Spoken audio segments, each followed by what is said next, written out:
क्या आपने कभी कोई ऐसी कहानी सुनी है जो इतनी चिल्लिंग हो कि उसके खत्म होने के बाद भी आपके दिमाग में घूमती रहे? चलिए मैं आपको मास्टर जी और आरव की मिस्टीरियस कहानी सुनाता हूँ। यह सब एक तूफानी रात में शुरू हुआ। मास्टर जी की चीख शांत गांव में गूंज उठी, इतनी जोर से कि सब उन्हें ढूंढने दौड़ पड़े। पर जब वे वहां पहुंचे तो जगह खाली थी। न मास्टर जी थे, न टॉर्च, एक सिंगल फुटप्रिंट भी नहीं था, बस सन्नाटा और शेडोज थी। अगली सुबह मास्टर जी अपने घर में अकेले बैठे मिले, पर कुछ गड़बड़ थी। उनकी आंखें खुली थी, पर ऐसा लग रहा था जैसे उन्हें कुछ दिख ही नहीं रहा था।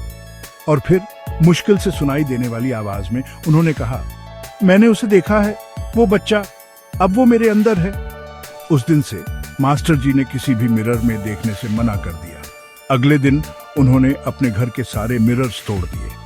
गांव के डॉक्टर ने कहा कि वे पागल हो गए थे, पर बूढ़े लोग, उन्होंने बस अपना सिर हिलाया और बुदबुदाए, जो कोई भी उस बच्चे को देखता है वह फिर कभी अपनी आंखों में नहीं देख पाता। उस रात मास्टर जी की दीवार पर खून से लिखा एक मैसेज आया। उस पर लिखा था, अब आप सब मुझे देखेंगे। पुराने शिव मंदिर के पीछे, जो अब अबैंडन्ड और डरावना था, कोई जाने की हिम्मत नहीं करता था। पर मास्टर जी के साथ जो हुआ, उसके बाद गांव के बड़े बुजुर्ग बाबा हरिदास ने सबको इकट्ठा किया और पहली बार उन्होंने सच्चाई बताई। उन्होंने बताया कि 21 साल पहले उसी मंदिर के पीछे एक और बच्चे की मौत हो गई थी। आरव नाम का एक लड़का। वह हमेशा काले कपड़े पहनता था। गांव की दूसरी औरतें उसकी मां को डायन कहती थी।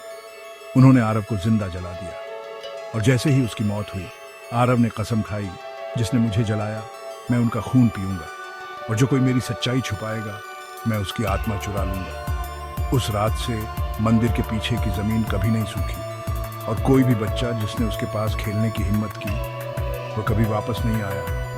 अब 21 साल बाद आरव लौट आया है, पर इस बार वह डराने नहीं आया है, वह लेने आया है। तो अगर आप कभी किसी शांत गांव में हो और आपको रात में एक चीख सुनाई दे, तो पीछे मुड़ने से पहले 2 बार सोचें, क्योंकि कुछ कहानियां सिर्फ कहानियां नहीं होती, वे वार्निंग्स होती हैं। और आरव, वह अभी भी इंतजार कर रहा है